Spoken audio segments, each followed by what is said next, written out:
ओम शांति। भगवान का वादा है कोई गरीब नहीं होगा, फिर भी गरीब क्यों हैं। देखिए, आज हम एक बहुत ही ज़रूरी विषय पर चर्चा करेंगे और आशा करते हैं कि आप सभी इस बात को बहुत ध्यानपूर्वक सुनेंगे। आज देखिए, आर्थिक संघर्ष, फाइनेंशियल प्रॉब्लम्स, पैसों की तंगी, ये परेशानी हर एक विश्वासी व्यक्ति के जीवन में आती है जो भगवान पर विश्वास रखते हैं या फिर जो भगवान को अपना मानते हैं या ईश्वरीय ज्ञान में चलते हैं। और कई बार हमारे हृदय में ये बात ऐसा संदेह उत्पन्न करती है कि क्या भगवान मेरी परेशानियों को देख रहे हैं या फिर नहीं देख रहे हैं।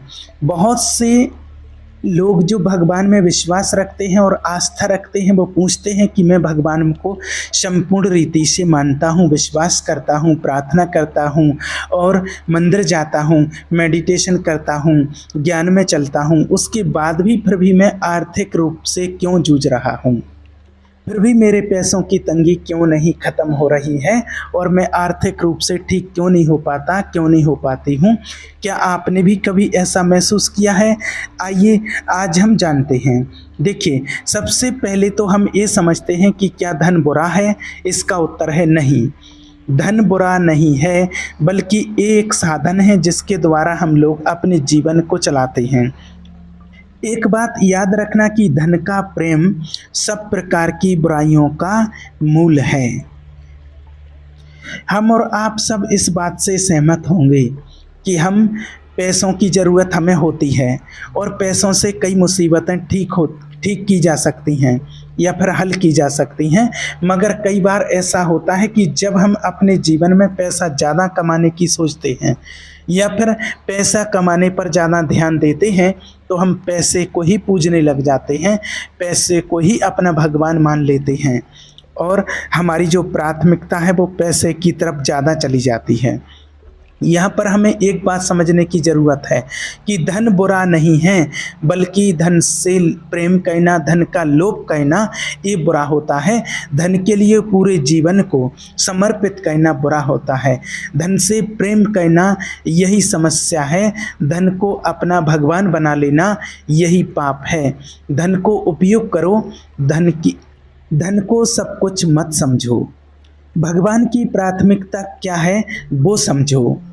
भगवान कहते हैं संतोष सहित भक्ति या ज्ञान सबसे बड़ी कमाई है। धन से बड़ी चीज़ है संतोष। जब हम संतोष में अपना जीवन व्यतीत करते हैं तो हम ईश्वर के हृदय के अनुसार ही अपना जीवन व्यतीत करते हैं। हमें धन के लालच से हमेशा दूर रहना चाहिए और इसके बजाय अपने पास जो कुछ भी है उससे संतुष्ट रहना चाहिए और भगवान की सेवा में जीवन जीना चाहिए। सबसे पहले आप भगवान की खोज करो, भगवान के ज्ञान की खोज करो, भगवान को पहचान लो तो ये सब वस्तुएं आपको अपने आप ही मिल जाएंगी। हमें पहले भगवान को जानना है, फिर वो हमारी आवश्यकताओं की पूर्ति करेंगे। लेकिन आज क्या हो रहा है, हम पहले पैसा ढूंढते हैं फिर भगवान को। अब यहाँ पर कुछ लोग इन शब्दों को उल्टा भी समझ लेते हैं। उनका मकसद पैसा कमाना ही है, मगर वो भगवान की बताई हुई इस सच्चाई को समझना नहीं चाहते हैं। इसलिए उनको लगता है कि अगर हम भगवान की सेवा में लगे रहेंगे तो एक दिन भगवान हमें खूब सारा पैसा दे देगा, बहुत सारा धन मिल जाएगा। लेकिन ये उम्मीद गलत होती है। भगवान हमारे हृदय को जानते हैं। भगवान वो सब कुछ देखते हैं, जानते हैं, जिसको हम अपने मुंह से, अपने शब्दों से भी नहीं बोलते हैं। भगवान हमारे हृदय में देखते हैं। अब आपसे ये नहीं कहते हैं कि हमें भगवान की सेवा नहीं करना चाहिए, बल्कि आपको ये समझाने की कोशिश कर रहे हैं कि भगवान हमारा हृदय देखता है। हमें अपने पूरे सच्चे मन से भगवान की सेवा करनी है। हमें अपने पूरे मन से भगवान को याद करना है और हमें अपने हृदय में विश्वास करना है कि संसार की चीज़ें मुझे संतुष्ट नहीं कर सकती हैं। सच्ची संतुष्टि मुझे परमात्मा के नाम में ही मिलती है और इसी विश्वास के साथ मुझे अपनी दिनचर्या को और ईश्वर की ओर निरंतर रूप से करते रहना है।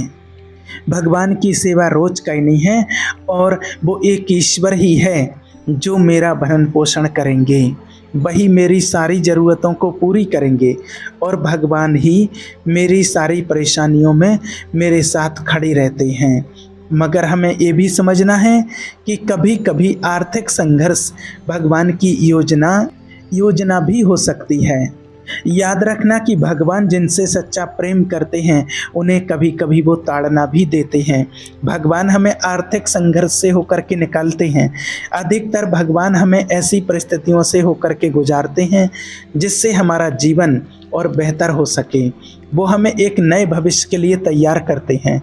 वो चाहते हैं कि भविष्य में जो परेशानियां, जो दिक्कतें आएंगी उनसे हम लड़ सकें, उनके लिए हम तैयार हो सकें। और उस तैयारी के लिए भगवान हमें कभी कभी परेशानियों में डाल देते हैं। वो हमें उन परिस्थितियों में डाल देते हैं जहाँ पर हम उनसे लड़ना सीख जाते हैं और हम मजबूत होकर के बाहर निकलते हैं। हमारे संघर्ष हमें विनम्र बनाते हैं। जब हम ऐसे संघर्षों से, ऐसी परेशानियों से होकर गुजरते हैं तो हम केवल और केवल ईश्वर की ओर ताकते हैं, देखते हैं। हमारी उम्मीद, हमारी आशा भगवान से लगती है और हम अपनी प्रार्थनाओं के द्वारा, अपने शब्दों के द्वारा, अपने विश्वास के द्वारा भगवान के समीप आते हैं, भगवान के सामने आते हैं और भगवान से कहते हैं कि प्रभु, ये सारी परिस्थितियों से मैं अकेला नहीं लड़ सकता, मुझे आपकी ज़रूरत है। और ये चीज़ हमें विनम्र बनाती है। हमारा भगवान में और विश्वास जुड़ता है, विश्वास बढ़ता है जहाँ भगवान पर हम निर्भर होते हैं।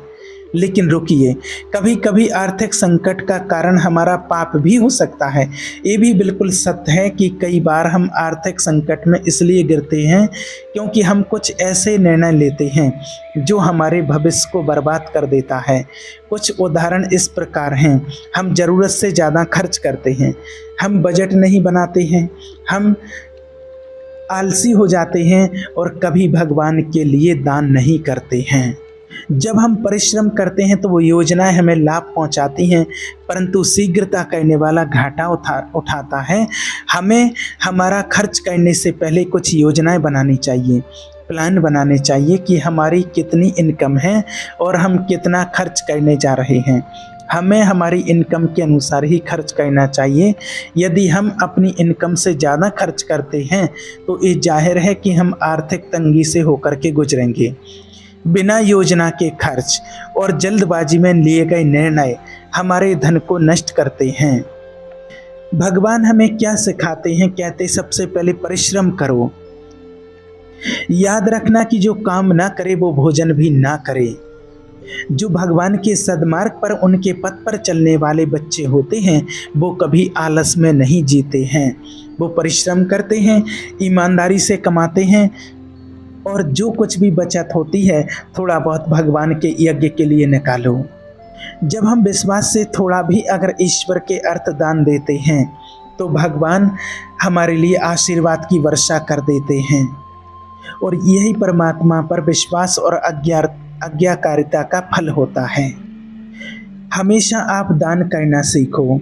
जो देखिए निर्धन पर दया करता है, जो ज़रूरतमंद की मदद करता है, जो भूखे को भोजन खिलाता है, प्यासे को पानी पिलाता है, तो याद रखना कि जब आप ज़रूरतमंदों की मदद करते हैं तो भगवान स्वयं उसका प्रतिफल देते हैं। आपका दान कभी व्यर्थ नहीं जाता है। और एक बात हमेशा याद रखना कि बचत जरूर करो लेकिन लोभी कभी मत बनना। जो धीरे धीरे धन बढ़ाता है वो उसमें वृद्धि करेगा, बढ़ती करेगा। ज्ञानी व्यक्ति हमेशा बुद्धिमत्ता से जीता है, बुद्धिमानी से जीता है। हर पैसा सोच समझ करके खर्च करता है। हम इस पृथ्वी पर सिर्फ एक यात्री हैं। हमारा खजाना कहाँ होना चाहिए?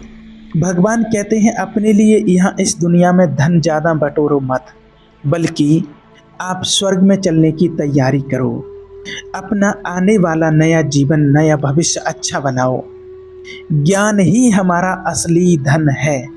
ईश्वर की उपस्थिति, उसकी इच्छा में चलना। तो अब सवाल यहाँ ये उठता है कि अगर आप आर्थिक संघर्ष में हैं तो क्या करें? पहला, भगवान पर भरोसा रखिए। दूसरा, अपने धन का प्रबंधन परमात्मा के ज्ञान के अनुसार करें। तीसरा, संतोष में रहें। और चौथा, खर्च में अनुशासन रखें। पांचवा, ज़रूरतमंदों की मदद करें। और याद रखना, अगर आपने भगवान को अपने जीवन का हिस्सा बना लिया है, आपने परमात्मा को पहचान लिया है और सच्चे दिल से अपनी बागडोर उस परमात्मा के हाथ में सौंप दी है, तो फिर आप अकेले नहीं हैं। भगवान आपकी चिंता करते हैं, वो आपकी हर ज़रूरत को जानते हैं और वो समय पर आपकी सहायता करते हैं। भगवान आपको बुद्धि दे, आपको सामर्थ्य दे कि आप उसकी इच्छा के अनुसार धन को संभालें और आप अपनी ज़रूरतों को पूरा कर सकें। ओम शांति।